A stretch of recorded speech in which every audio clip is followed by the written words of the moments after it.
Қайырлы күн достар, менің каналыма қош келдіңіздер. Бүгін сіздермен Рафаэллоның үйде дайындауға болатын рецептісімен бөлісемін. Рафаэллоны жақсы көрмейтіндеріңіз жоқ шығар, сондықтан міндетті түрде осы рецептімен үйде дайындап көріңіздер. Қажетті ингредиенттер небәрі өзі 4. Бұл кокос түйіршіктері, құрғақ майсыз сүт, табиғи бал және де су.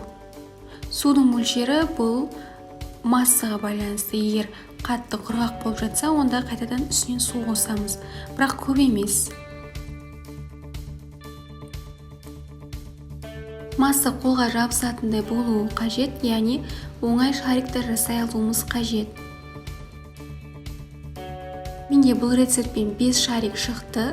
Ортасына салу үшін маған 5 миндаль қажет. Ортасына миндаль салып, видеодадай шариктер жасаймыз.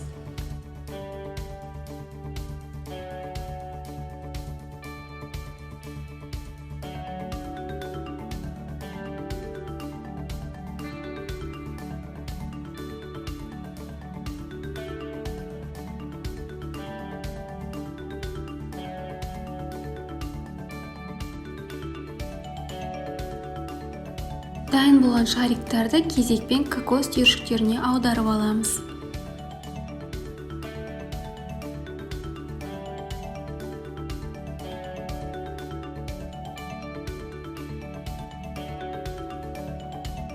Рафаэлло конфеттері дайын десек те болады. Егер тым жұмсақ болып кеткен жағдайда қату үшін тоңазытқышқа қоя тұруға болады. Маған бұл конфеттерді дайындауға небәрі 5 минут кетті. Осындай аз уақытта сүйікті конфеттеріңізді дайындауға болатынын ескеріңіз. Өте дәмді әрі попо рецепт, дене бітіміңізге зиян келмейді. Сондықтан міндетті түрде дайындап көріңіздер.